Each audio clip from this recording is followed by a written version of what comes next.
Comment ça va YouTube? La prière est quelque chose qui nous aide dans notre quotidien, qui nous aide à aller de l'avant dans nos projets, dans notre vie, dans notre... Bref, dans notre quotidien quoi. Mais elle peut souvent s'avérer être un frein à notre évolution. Je t'explique tout dans cette vidéo.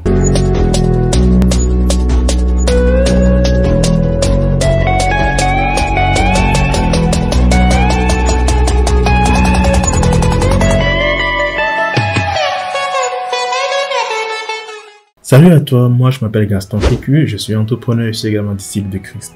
Ici on parle de business, on parle d'argent et on parle de foi chrétienne. Parce que tout cela va ensemble. Très souvent on se dit que non, la foi et l'argent ça va pas ensemble et tout. C'est les conneries, ça va ensemble. Bon, si tu es nouveau, je te recommande de t'abonner. C'est important, ça aide la chaîne à évoluer. Et de laisser un pouce bleu. Tu peux le mettre maintenant.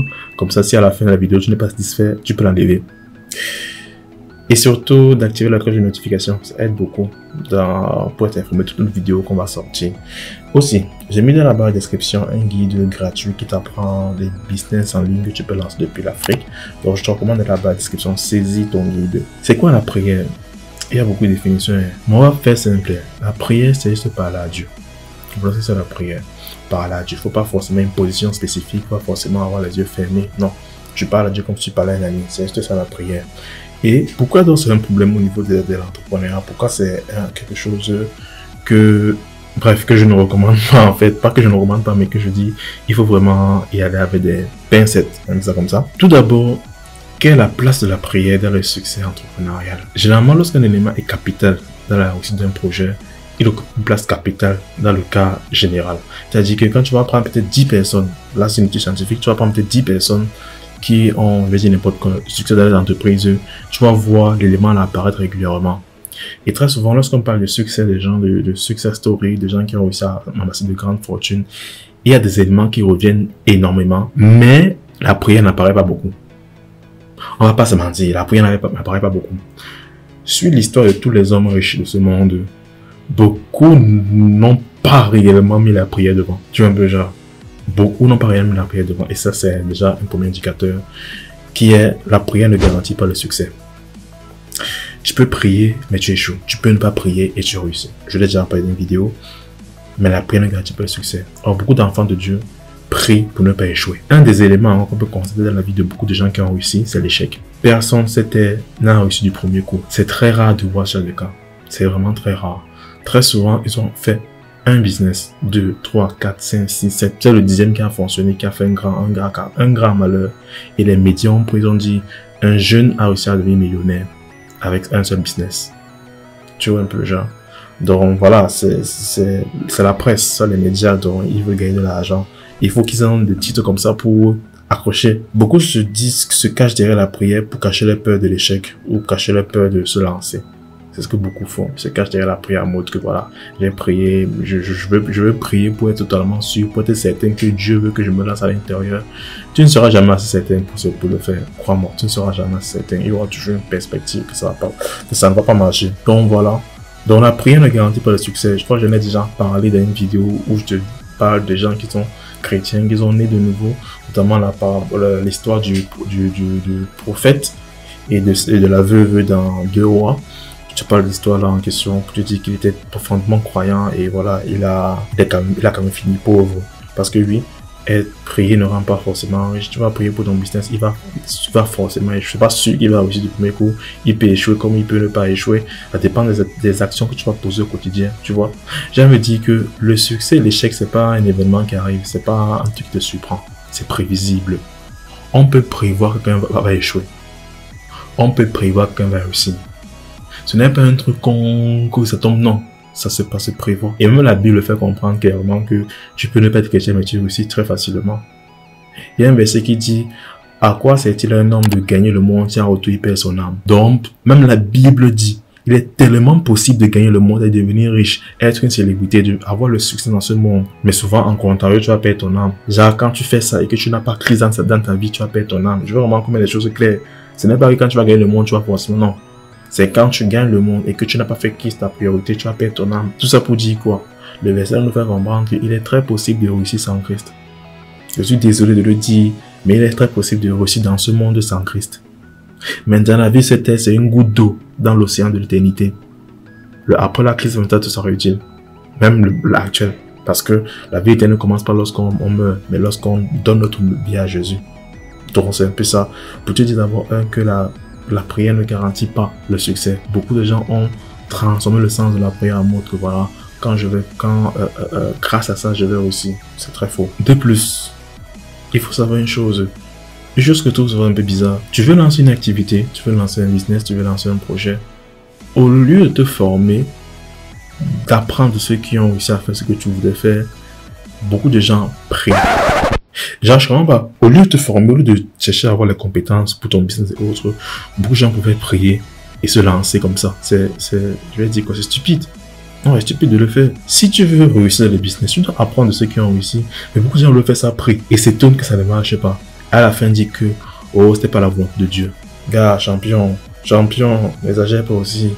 Tu as prié, tu attendais à quoi? Soyez un tout petit peu sérieux, ça n'a pas de sens. Donc, c'est vraiment ça le problème. Et comme troisième point, le fait, dans les affaires de trop réfléchir, peuvent te faire louper certaines opportunités. Le fait de trop réfléchir peut te faire louper certaines opportunités.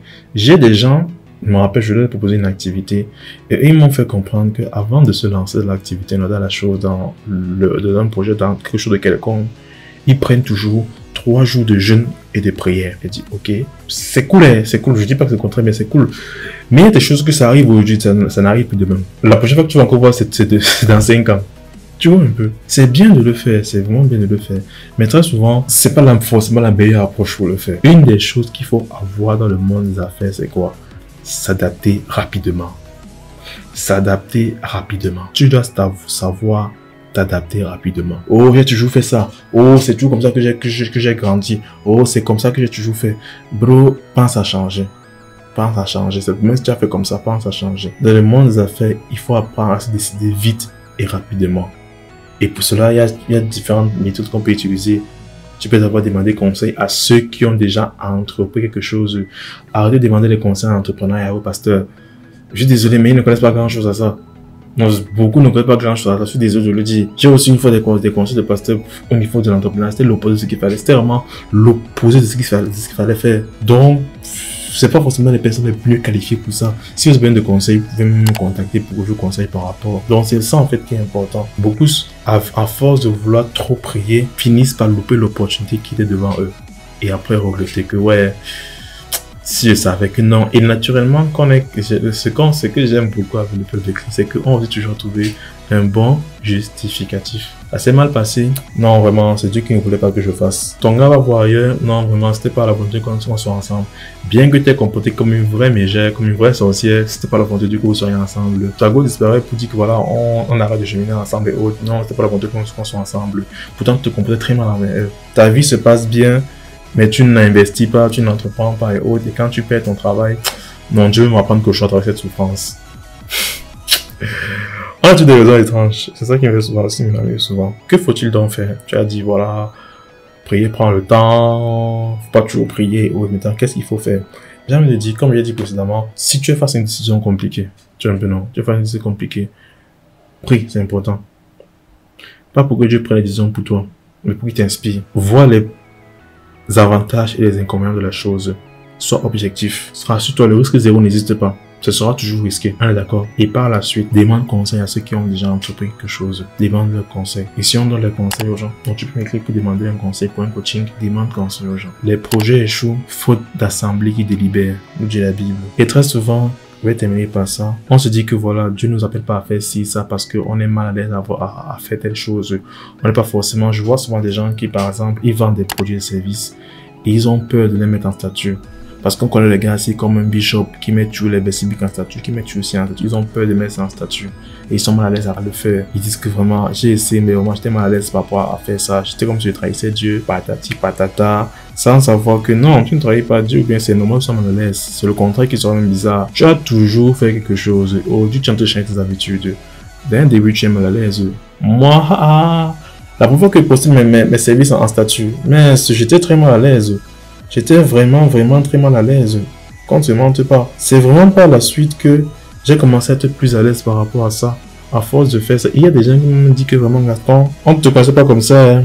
Avant, tu parlais de Christ, tu parlais de prêcher l'évangile. Maintenant, tu es plus en train de chercher l'argent que Dieu. Il y a des gens qui m'ont dit beaucoup de choses. Ah, God. Mais c'est ça aussi. Sortir de sa zone de confort, ça crée un malaise. Parce que dans la zone de confort, il ne se passe rien d'intéressant. Il faut sortir de sa zone de confort, apprendre de nouvelles choses et prendre de nouveaux risques pour pouvoir avancer dans la vie. Sur ce, j'espère avoir pu te bénir. Je te demande, je t'exhorte de le partager autour de toi sur Facebook, WhatsApp, Twitter, bref, partage autour de toi. Ça m'aide vraiment beaucoup. Donc, les gars, vraiment, partagez, faites connaître la chose, faites connaître la page. Et si tu as des questions, des préoccupations, n'hésite pas à les poser en commentaire. Sur ce, on se dit à la prochaine. Allez, ciao. Chers futurs entrepreneurs, êtes-vous prêt à faire vos premiers pas sur Internet et à démarrer votre propre entreprise en ligne depuis l'Afrique? Si oui, alors cette formation est faite pour vous. Notre formation intensive de démarrage d'un business en ligne vous apprendra les compétences et les connaissances nécessaires pour réussir sur Internet. Divisé en 6 modules pratiques, il sera question d'un premier temps de vous présenter les opportunités et également les défis du business en ligne en Afrique. Par la suite, on vous apprendra les bases de la création d'un site web ou d'un tunnel de vente en fonction de votre produit et savoir quand il faut faire quoi sans pour autant écrire une seule ligne de code. On continuera à vous parler du marketing digital, comment vous pouvez utiliser les réseaux sociaux pour promouvoir votre entreprise et également l'emailing. Les emails marchent encore de nos jours. Et enfin, on terminera par une optimisation de votre référencement sur Internet en passant par le moyen pour vous pour commencer à gagner des revenus passifs grâce à Internet. Si tu es intéressé, si tu es de la partie, va dans la barre de description, saisis l'opportunité qui t'est offerte.